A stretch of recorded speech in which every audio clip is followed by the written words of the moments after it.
చూసారా? సౌలు మహారాజు గారి యొక్క ఎత్తును చూస్తే అందరికంటే ఆయన ఎత్తుండేవాడంట. అంటే ఒక మాటలో చెప్పాలంటే బాహుబలి సినిమా చూసారా? దొంగ మొక్కలు చెప్పండి, ఏం పర్లేదు, నేనేమన్నా చూసారా? బాహుబలి సినిమాలో ప్రభాస్ ఎంట్రీ ఉంటదే, అయ్యగారు యుద్ధ భూమిలో యుద్ధానికి దిగితే అలా ఉండేదంట, అలా ఉండేవాడు ఎంట్రీ. హల్లెలూయా. బాహుబలి అటు తీసారో తెలుసా మీకు? ఈ కథలు చదివి తీశాడు. నేను అటు వెళ్ళనులే కానీ మళ్ళీ మారు మనసు పొందితే లేనిపోయింది. హల్లెలూయా. గమనించండి, దేవుని పిల్లలుగా అలాంటి అందగాడు, అలాంటి యుద్ధ వీరుడు, ఇలాంటి శరీర శ్రేష్టం కలిగిన వాడు అతని గురి నుంచే రాయబడింది. అదే అధ్యాయంలో చూడండి, కింద 31వ అధ్యాయం 4వ వచనం.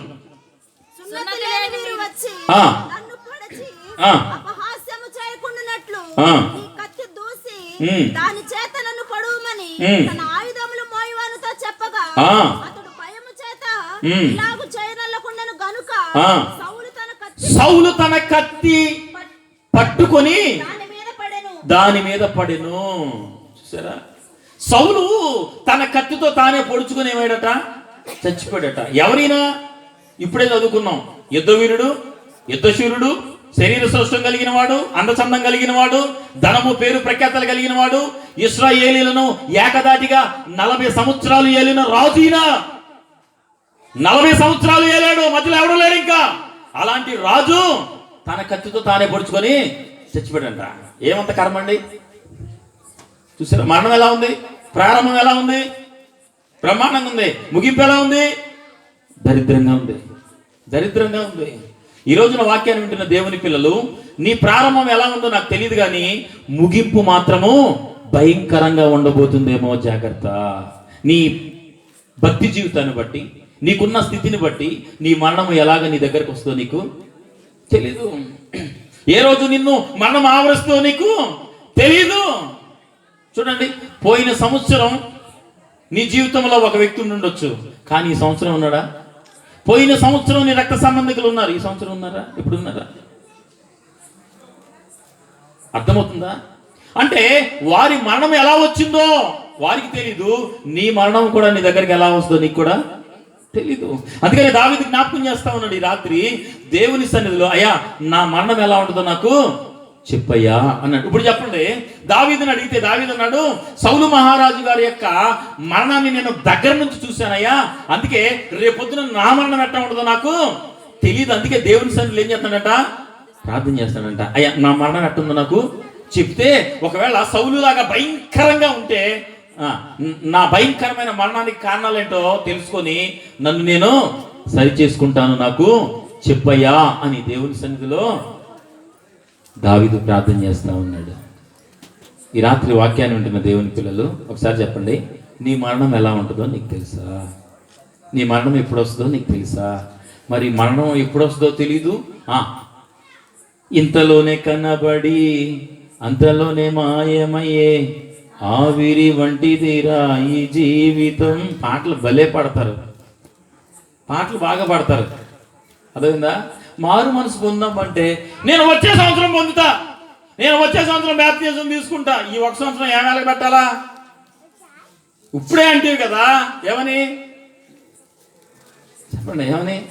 నీటి మీద బుడగ వంటి జీవితం ఉన్నాక ఎప్పుడు పుట్టుకుమంటదో తెలదు, ఏమంటది మళ్ళీ ఆ వచ్చే సంవత్సరం ఏం వెలగ పెట్టాలి? ఈ సంవత్సరంలో ఏ పంచాయతీలు ఉంటాయి తీర్చుకోవాలన్నమాట. తగునా క్రైస్తవులకి? తగునా ఇది? సంవత్సరాలు గడిచిపోయినా నీ మరణం ఎలా ఉంటుందో నీకు తెలియకపోయినా నేను వచ్చే సంవత్సరం నువ్వు బతుకుతావు సత్తా ఎవడో తెలుసురా బాబు. అందుకే బైబిల్ ఉంది, నేడే అనుకూల సమయం, ఇదే రక్షణ దినము. వాక్యము నీ చెవిన పడినప్పుడు, క్రీస్తుని నువ్వు అంగీకరించినప్పుడు, మారు మనసు, పాప క్షమాపణ, నీటి బాప్తిస్మ అనే అనుభవం చేత క్రీస్తుని నీ స్వరక్షకునిగా అంగీకరిస్తే నీ మరణము ఆశీర్వాదకరంగా నా దేవుడు మార్చునుగాక. హల్లెలూయా. గుర్తుపెట్టుకోవాలా. చూసారా? సౌలు యొక్క మరణాన్ని చూసాం, ఎలా ఉంది? భయంకరంగా ఉంది. ఇంకొక మరణాన్ని చూపిస్తా, దాన్ని కూడా చూసుకొని మనం ముగించేసుకొని వెళ్ళిపోదాం. ఆదికాండము 49వ అధ్యాయం మొదటి వచ్చి, యాకోబు తన కుమారులను పిలిపించి ఇట్లా నేను మీరు కూడి రండి, అంత్య దినములలో సంభవింపబో సంగతులను నేను మీకు. చూసారా? యాకోబు గురించి చెప్తున్నాడు. యాకోబట ముసలోడు అయిపోయాడు. బాగా వినాలా అమ్మ, నా వైపు చూడండి. ఒక గంట సేపు పిల్లలు ఉంచుంటారా, ఒక 10 నిమిషాలు.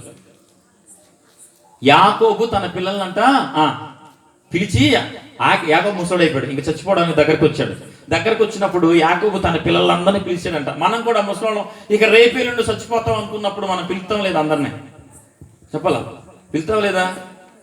పిలిచి పెద్దోడా రారా, చిన్నదానా రావే, పెద్ద కోడలా నీకు గర్వం ఎక్కువే, నువ్వు తగ్గించుకోటి రావే, ఇదిగో అత్తగారు నకిలీసి నీకేనే, నోటుకొచ్చుంటే బాగా ఇట్రా, చిన్నదానా నువ్వు రావే, ఇదిగో దాంట్లో పట్టీలు నీకే తీసుకో, మీ అత్త నీకేమంది తర్వాత అని ఎక్కడికక్కడ చక్కగా అప్పగింతలు చెప్తుంది. ఎవరికి? మనం చచ్చిపోయే ముందు ఏం చేస్తాం? అప్పగింతలు చెప్తాం. ఇది నీది, ఇది నీది, ఇది నీది, ఇది ఆడిది, ఇది ఆడిది.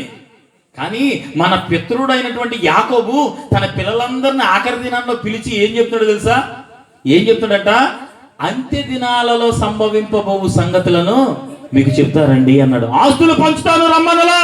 ఈ రోజున వాక్యాన్ని వింటున్న దేవుని పిల్లలు, నువ్వు క్రైస్తవుడు అయితే, క్రైస్తవురాలిగా బ్రతికితే, వాక్యానుసారంగా బ్రతికితే, నీ అంత్య దినాలు నీకు దగ్గరలోనికి వస్తే, నీ బిడ్డలను పిలిచి నువ్వు చెప్పవలసినది ఏంటో తెలుసా? ఆఖరి దినాలలో నీ బిడ్డలు, నీ కొడుకులు, నీ కోడళ్ళు దేవుని సన్నిధిలో ఎలాగ బ్రతకాలో, వాక్యానుసారంగా సంఘానికి, సావాసానికి ఎలాగ కట్టుబడి ఉండాలో నువ్వు చెప్పగలగాలి. నీవు అది చెప్పకుండా ఆస్తులు పంచావంటే, నేను మళ్ళీ చెప్తున్నా, నువ్వు ఆస్తులు పంచకపోయినా వారసత్వం వాళ్ళదే, ఖచ్చితంగా వాళ్ళకే వెళ్ళుద్ది. నువ్వు పంచక్కర్లేదు. నువ్వు చెప్పవలసింది, పంచవలసింది ఏంటో తెలుసా? దేవుడు నీకు ఇచ్చిన ఆత్మీయత అభిషేకాన్ని నీ బిడ్డలకు పంచాలి. నేను ఒక మాట చెప్తాను. ఇంకా కిందికి మనం వెళ్తే యాకోబు ఏమంటాడంటే, ఆ మాట చూడండి, 28వ వచనం. ఇవన్నీ గోత్రములు వారి తండ్రి వారిని దీవించుచు వారితో చెప్పినది ఇదే, ఎవరి దీవెన చొప్పున వారిని దీవించను. ఈ రాత్రి వాక్యాన్ని వింటున్న క్రైస్తవమా, సంఘమా, జాగ్రత్తగా విను. నీవు నీ బిడ్డలను దీవించాలి. నీవు నీ బిడ్డలను దీవించాలి అంటే దీవించగలిగిన అభిషేకము నీలో ఉండాలి. నేను అడుగుతున్నా, ఎన్నాళ్ళని క్రైస్తవత్వం? మారు మనసు పొంది ఎన్నాళ్ళైంది? దేవుని సన్నిధికి వెళ్ళి ఎన్నాళ్ళైంది? క్రీస్తుని అంగీకరించి ఎన్ని సంవత్సరాలైంది? ఏ రోజైనా నీ బిడ్డలను దీవించావా? నీ బిడ్డలను దీవించగలిగిన అభిషేకం నీకుందా? ఇంకెంతకాలం వింటావు వాక్యాలు? ఎంతకాలం వెళ్తావు మందిరానికి? ఎంతకాలం మందిరానికి వెళ్ళి పండగకి వెళ్ళి పండగ గోడలకి సున్నాలేస్తావు? నేను దేవుడు పిలిచింది ఎందుకు? పండగ వచ్చి సున్నాలు వేయడానికా? పండగ వచ్చి డెకరేషన్ చేయడానికా? పండగ వచ్చి 1000 రూపాయలు 2000 డబ్బులు పోగు చేయడానికా? ఎందుకు పిలిచాడు దేవుడు నిన్ను? సంఘానికి అర్థమైందా? ఇంకా అర్థం కాల. సంఘానికి తెలిసిందా? తెలియలా. ఏంటయ్యా అంటే, మేము కూడా క్రైస్తవులమే, మేము కూడా ప్రార్థనకి వెళ్ళాం, మేము కూడా 1000 రూపాయలు ఇచ్చామా అనేనా? అయితే పరలోకానికి వెళ్తావా? ఎవరు చెప్పండి నీకు? 1000 రూపాయలు ఇస్తే, బియ్యం కట్టిస్తే, 1,00,000 రూపాయలు ఇస్తే పరలోకానికి వెళ్తారని ఎవరు చెప్పాడు? నీకు వాక్యం తెలియలా? క్రైస్తవులకి ఇంకా రాలా?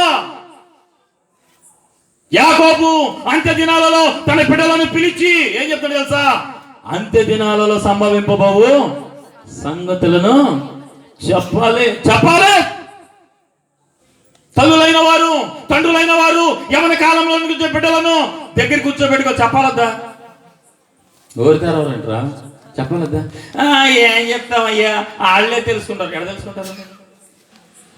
ఎక్కడ తెలుసుకుంటారమ్మా? ఎక్కడ తెలుసుకుంటారు? వాళ్ళు ఎక్కడ తెలుసుకుంటారు? ఎవరైనా చెప్పాలా వద్దా? అర్థమవుతుందా?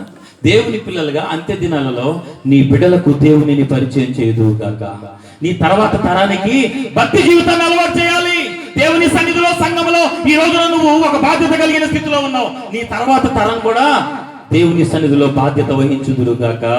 హల్లెలూయా. అలాంటి భక్తిని నీ బిడ్డలకు నువ్వు అలవాటు చేయాలి. యాకోబు అదే చేశాడు.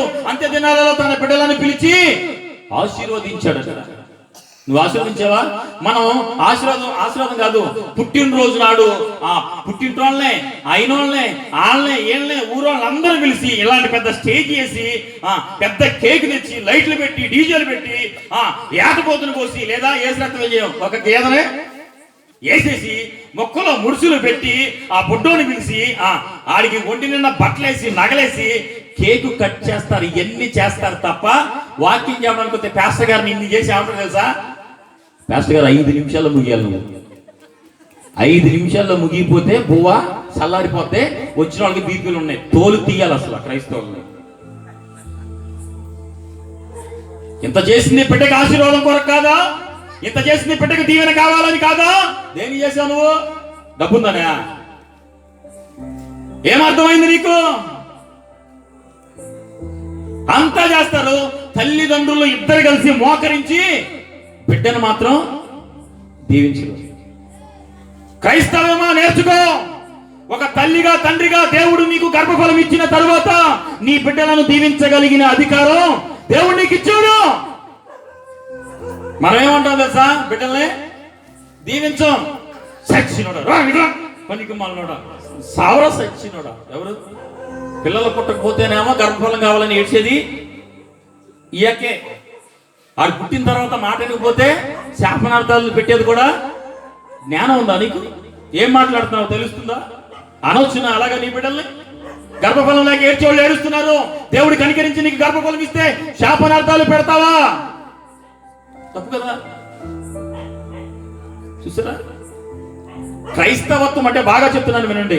క్రైస్తవత్వం అంటే మందిరానికి వెళ్తాం, ఇట్లాంటి మీటింగ్లు పెట్టినప్పుడు వచ్చి కూర్చోవడం, అడిగినప్పుడు డబ్బులు ఇవ్వడం, పండగకి వెళ్ళి కొత్త బట్టలు కొనుక్కోవడం. ఇది కాదండి. ఇది క్రైస్తవత్వం అని ఎవడో చెప్పాడు. ఇప్పుడు 3 రోజులు సభలు జరుగుతున్నాయి కదా ఇక్కడ. దేని గురించి చెప్తున్నారు? యేసయ్య గురించేనా? నేను ఒకే మాట చెప్తున్నాను. యేసయ్య మీకు తెలుసా తెలీదా? ఆయన పుట్టాడు, కన్యక మరియనా మరణించాడు, మరలా తిరిగి లేచాడు. మీకు తెలుసా లేదా? మరి మీకు ఏం చెప్పాలి? చెప్పండి. ఏం చెప్తామని వచ్చారు మీరు? మీకు అర్థమవుతుందా? వాక్యానుసారమైన బ్రతుకు మీరు ఎలా బ్రతకాలో నేను చెప్పాలి. దేవుని సంఘ సహవాసంలో క్రమంలో మీరు ఎలా ఉపదేశంలో స్థిరపరచబడాలో మేము చెప్పాలి. మీరు వినాలి. అది కదా దేవుడు కోరుకునేది. నీకే కాదు, యావత్ ప్రపంచానికి తెలుసు యేసయ్య జన్మించాడని, మరణించాడని, తిరిగి లేచాడని. మేం చెప్పేది నువ్వేనేదేంది? అదే మాట వినడానికైతే మీరు రావక్కర్లేదు, నేను చెప్పక్కర్లేదు. దేవుని ఉద్దేశం, దేవుని చిత్తం, వాక్యానుసారమైన జీవన విధానం ఎలా ఉందో, దేవుడు ఏం చెప్పదలుచుకున్నాడో, ఏమై ఉన్నాడో, దేవుడు రానై ఉన్నాడు, ఏం చెప్పబోతున్నాడో, అవి కదా మనం తెలుసుకోవాల్సింది. చాలా ప్రాముఖ్యం. చూసారా? అందుకనే మన బిడ్డలను మనం ఏం చేయాలా? ఆశీర్వదించాలి.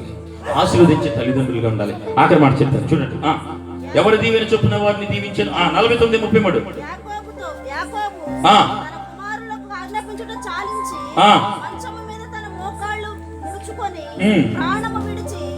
మంచము మీద మోకాళ్ళు ముడుచుకొని ప్రాణము విడిచెను. ఎవరు? యాకోబు అంట మంచం మీద పడుకొని పడుకొని ప్రాణం విడిచాడట. సౌలు మహారాజు ఎలా ప్రాణం పోయింది? పొడుచుకొని చచ్చిపోయాడు. యాకోబుదేమో ప్రశాంతంగా పడుకొని చచ్చిపోయాడు. చెప్పాలి ఇప్పుడు ఈ రెండిట్లో ఏది బాగుంది? చెప్పాలి ఏది బాగుంది? యాకోబు మరణం బాగుంది. అవునా కదా? యాకోబు మరణం బాగుంది కాబట్టి యాకోబు లాంటి మరణం మనకు కావాలి అంటే యాకోబు లాంటి భక్తి జీవితం కూడా మనలో ఉండాలి. హల్లెలూయా. లేకపోతే అవుతాం. యాకోబు లాంటి భక్తి జీవితం నీకుందా? యాకోబు ఎంత భక్తిపరుడో తెలుసా? యాకోబు ఎంత భక్తిపరుడు అంటే కింద చూడండి, 50వ వచ్చిన త్వరగా. యోసేపు తన తండ్రి ముఖము మీద పడి ఏడ్చి ముద్దు పెట్టుకునేను.